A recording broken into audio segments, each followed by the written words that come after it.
Okay, guys, we are here with Ignite Session 17, Make and Receive Offers. These are the sections we've been through so far in our course. We've talked about how to be a real estate expert, what lead generation looks like, how to lead follow-up, and how the fortune is in the follow-up. And now we're in the transaction. We've talked about working with buyers, with sellers, working with them collectively. And today we're going to talk about make and receive offers. So the first thing we want to remember is our Y4C2Ts system. And this is our belief system at Keller Williams Realty. And the abbreviation stands for win-win or no deal, integrity, do the right thing, customers always come first, commitment in all things, communication, seek first to understand, creativity, ideas before results, teamwork, together everyone achieves more, trust starts with honesty, equity, opportunities for all, and success results through people. And as we're looking into making and receiving offers, I want to remind everybody, no one deal or no commission check is going to be worth your beliefs or your character. And so this is how we behave, this is how we interact, and it is regardless of the situation. Sometimes transactions can be a little bit tense. So just keep this in the forefront as you're conducting yourself, to set yourself apart in who you are, and to make sure that you know that you're on the right side of things, if something does go awry. All right, today's agenda, we're going to talk about what the offer process looks like, how to prepare an offer, how to write an offer, how to present an offer, how to receive and respond. And then, of course, we're going to wrap up our session. Okay, I like to think of sales as the ability to gracefully persuade, not manipulate a person or persons into a win-win situation. And that's from Bo Bennett, author and PhD. And that's true. We're not going to convince or manipulate anybody to do anything, but we would like to facilitate the conversation. All right, let's talk about the offer process. So the buyer makes an offer and the seller can respond one of three ways. And you may remember this from your pre-license information. It becomes a little bit more tangible right now. So the seller can counter the offer, which means they can take what they've received and then negotiate. They can accept the offer, and that begins that contract to close process, or they can altogether reject the offer. The buyer agent then contacts the listing agent to learn more, and don't assume no means no. So if they reject the offer, you can contact that listing agent and say, hey, what was the issue? What were the things that I could take back to my buyer that would help this situation? Communication, right? It's so important.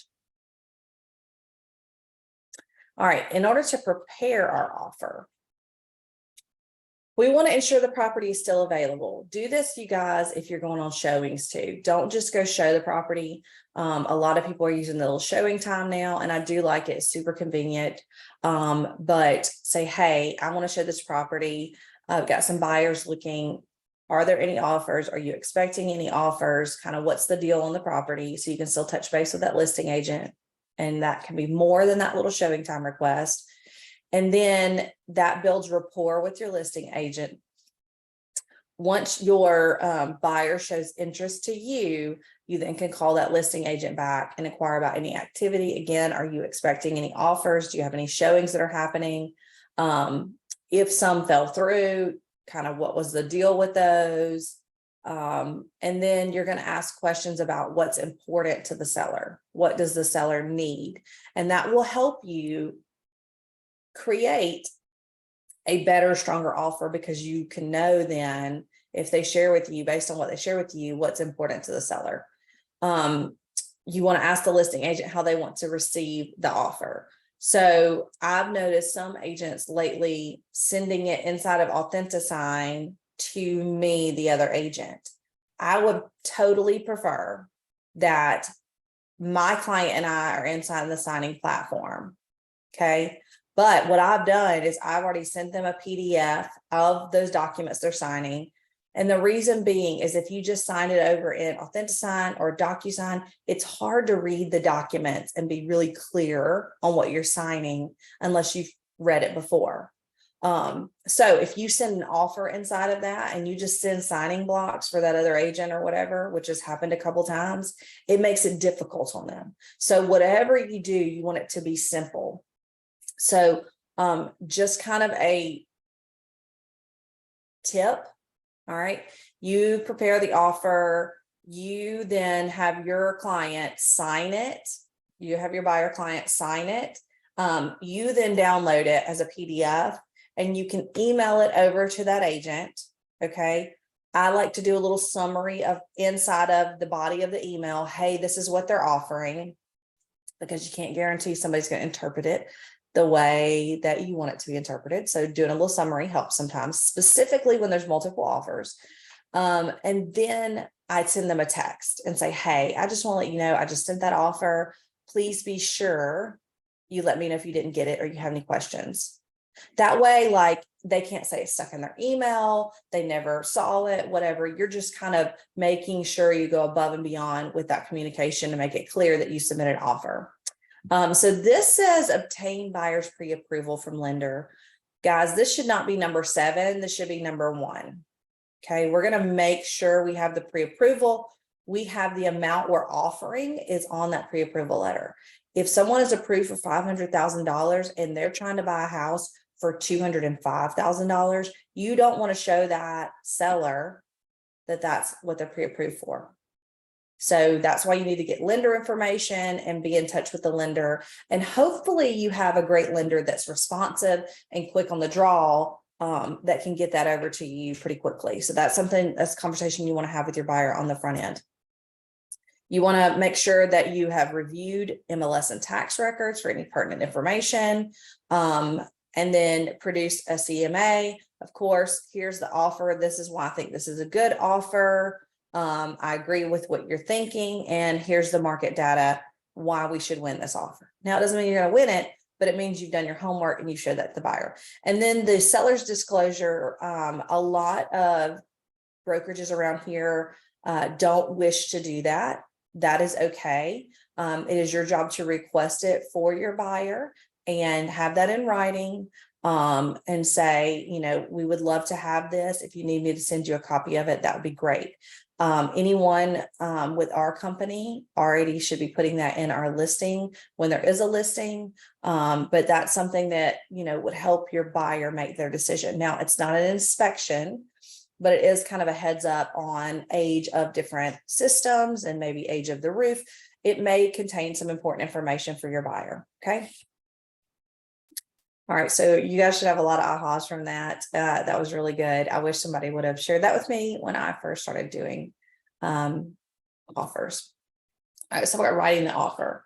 All right, so there's some very important things here when you write an offer. First thing I'm going to say before we go through the list is do not add language unless you have spoken with our qualifying broker, Jimmy Ann Campbell, to confirm, 1, it's not already in the contract, and 2, it's going to help you.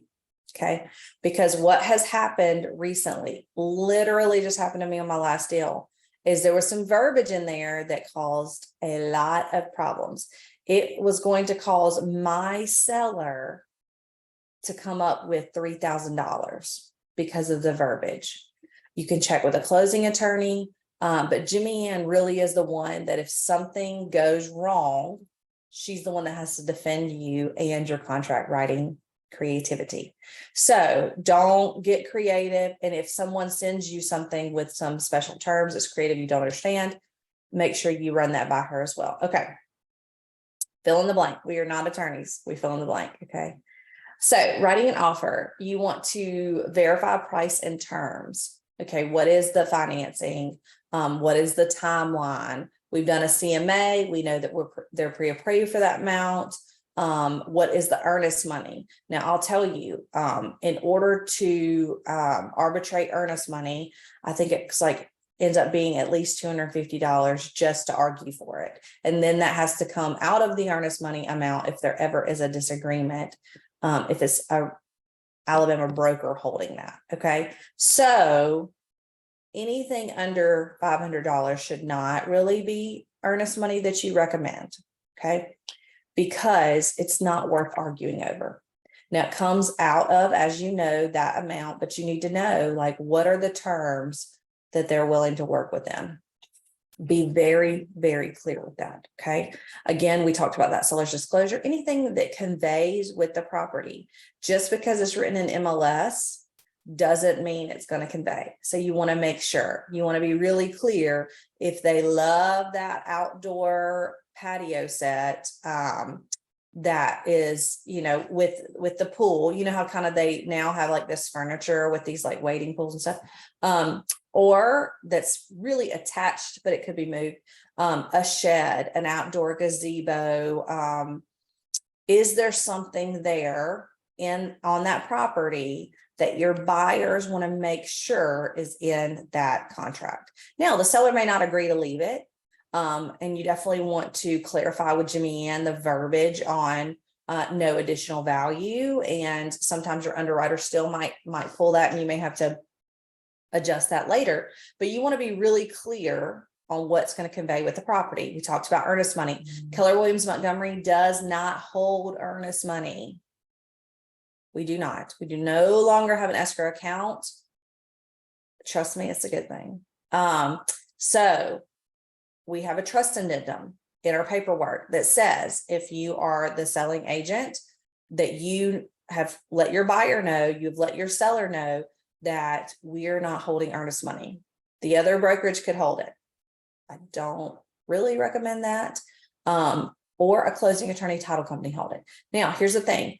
Most of our closing attorneys here in town have agreed to kind of follow along with the Alabama Real Estate Commission earnest money disbursement rules that we followed, which means the buyer and the seller have to sign off agreeing, if the contract is terminated, who gets that. So they both have to agree, unless it's during the inspection period and that has been already agreed to.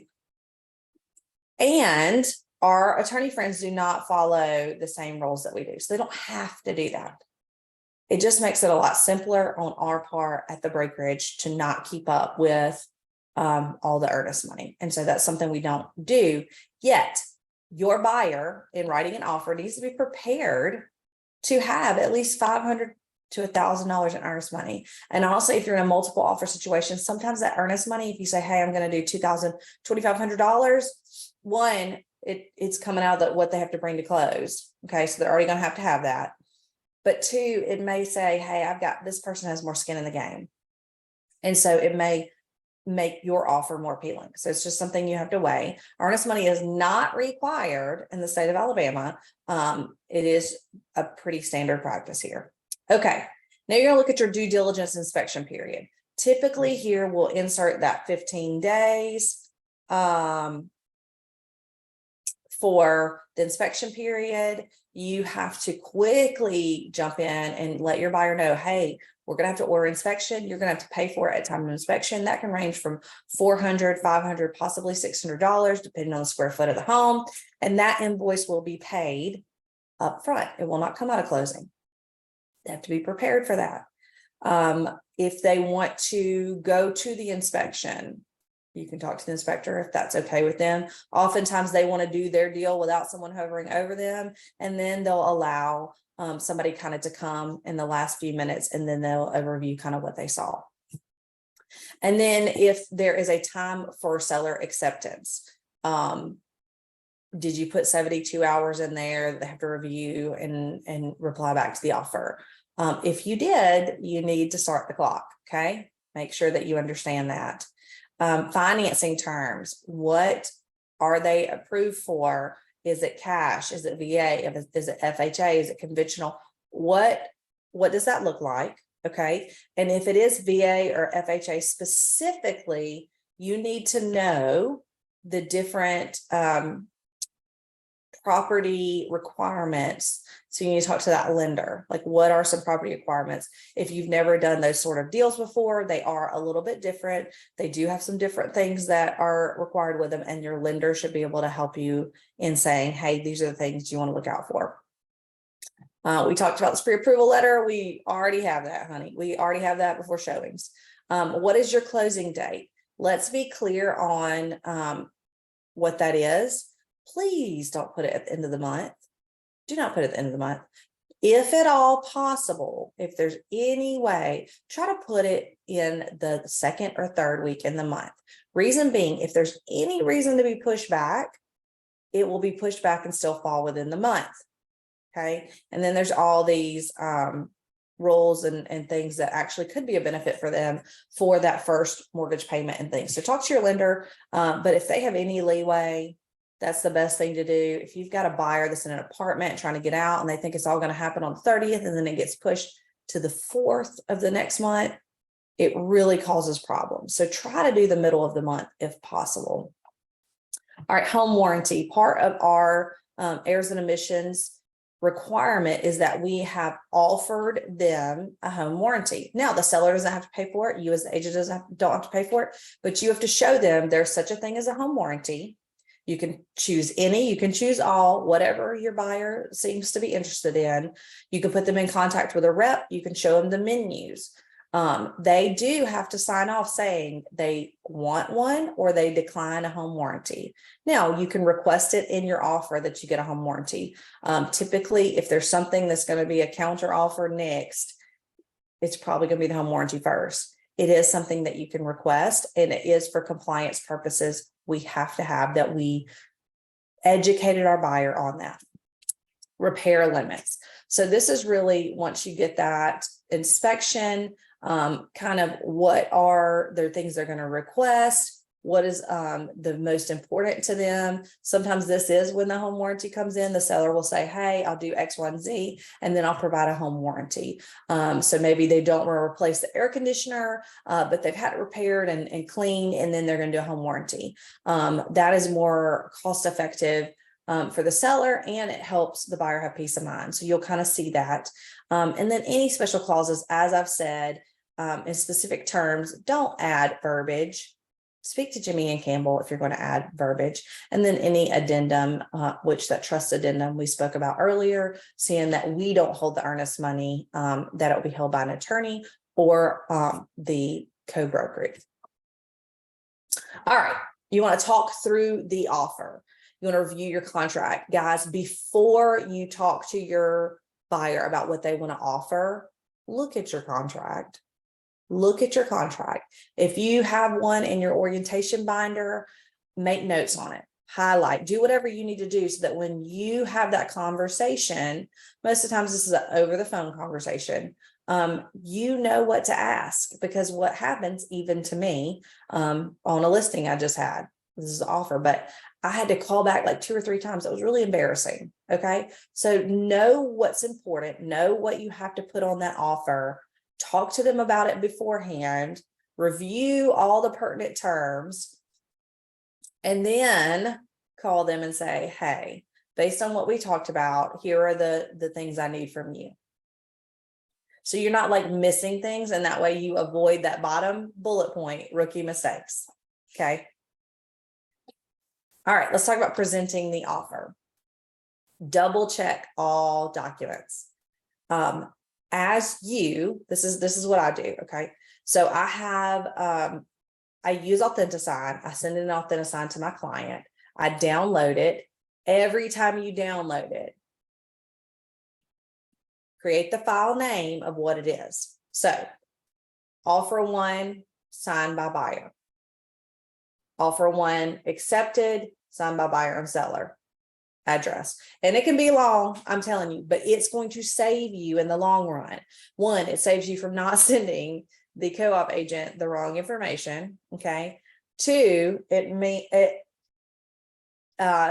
prevents you from uploading it into command as the wrong thing, because you think it's offer 1, you think it's this, that, and the other, and you're getting in trouble. You can't get paid because it's not the right document in there. Just label everything clearly.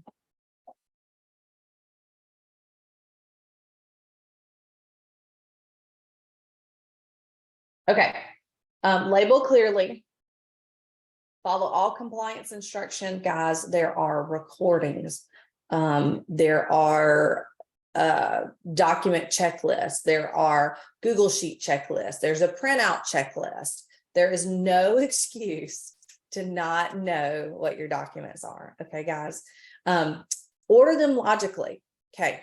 For instance, I have done recordings already of my personal deals where I'm literally showing you how I do it. As soon as I know I'm going to have business with this person, I create an opportunity. As soon as I have anything signed, I'm putting it in command, because you have to do one side then the other side, right?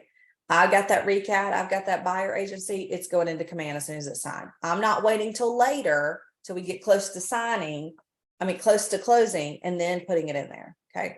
We talked about email summary. Hey, here's what we've got going on. You want to do this to your buyers, and you want to do this to your co-op agents. Well, here's the summary of our offer.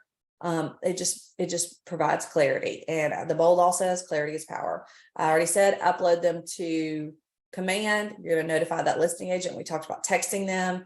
And then consult with your buyer. Hey, we submitted this offer. A good thing about texting that listing agent saying, hey, I've just emailed you an offer, is oftentimes they'll give you a time frame for when you'll have a response from the agent. So then you can come back to your buyer and say, hey, it's 7 o'clock at night. We submitted this tonight.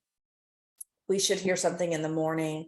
I'm going to check with the listing agent and see. There may be a situation where they're out of town, or they've got something going on, and they may not be able to jump and look at that offer immediately. So just be sure that you know kind of what you can expect. Put those expectations on your buyer so they're not sitting there anxiously at the phone and say, hey, I'll let you know just as soon as we know something. Okay. Let's see.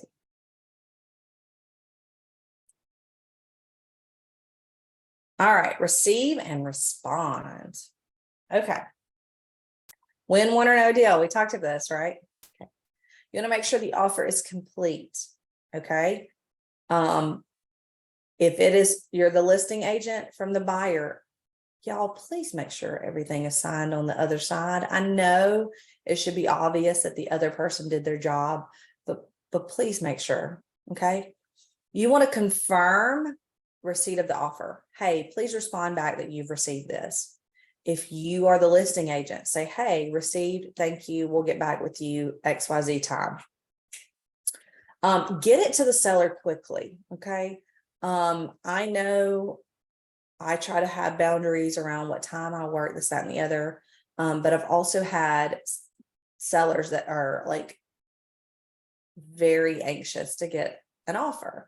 So if it's 8 o'clock and I've gotten it and I know it's coming, I'll say, hey, we've gotten this offer. If you want to talk about it tonight, we'll talk about it tonight. If not, we can talk about it in the morning, so that you're communicating that with them. Create a summary for yourself. If you are the listing agent and you have gotten 3 offers, there's plenty of spreadsheets I can share with you where you can input the offers. You can do it in command, where you can put in multiple offers. You can just type up a summary of each, but you're going to need to do that, guys, because your client will be overwhelmed. Okay. What is offer 1? What is offer 2? What is offer 3? And you want to provide facts. What's the list price? What's the earnest money? What's the close date? What's the financing terms? Put it all in a summary so that you can explain it and they can understand it. As the listing agent, you're going to call the buyer's agent and say, hey, I've got 3 offers on this. I will be presenting at this time. We will hear back. You want to call the lender or verify it's a pre-approval. Okay. So if it's somebody you've never heard of, you may want to call them, but make sure you have the financing. And then, like I talked about, you want to create some sort of outline summary. So 1, if you're calling the sellers, you can send it over. I would send it over anyway, after you speak with them, because it allows you to say, hey, this is how I explain this to you. So CYA a little. All right. All right, so we talked about this. You can create the offer command. It doesn't just have to be that offer that's going to go to closing. Typically, that's what we do because that's what we have to do to get our paperwork in and create that commission request. It does have an opportunity, though, that you could put in like 4 offers, put in that explanation if you want to, and then use that as a summary to your sellers. All right, receive, review, and respond to offer. The buyer makes the offer and the seller responds of 3 ways. Just to remind you, okay, they can counter the offer, which opens up negotiation. They can accept the offer, which begins that time clock, okay? Or they could altogether reject the offer. Again, if you are the listing agent or the buyer agent on this, just reach out and say, hey, how can we make this work? Because no doesn't always really mean no. All right, you want to reach a decision. And that's really the important part here. Again, communication is key. Okay. We all want the same thing. We all want to go to closing. We all want our clients to be happy. We want a deal done well. All right. So, ahas to achievement for today. How has your thinking changed? What ideas or mindsets were new?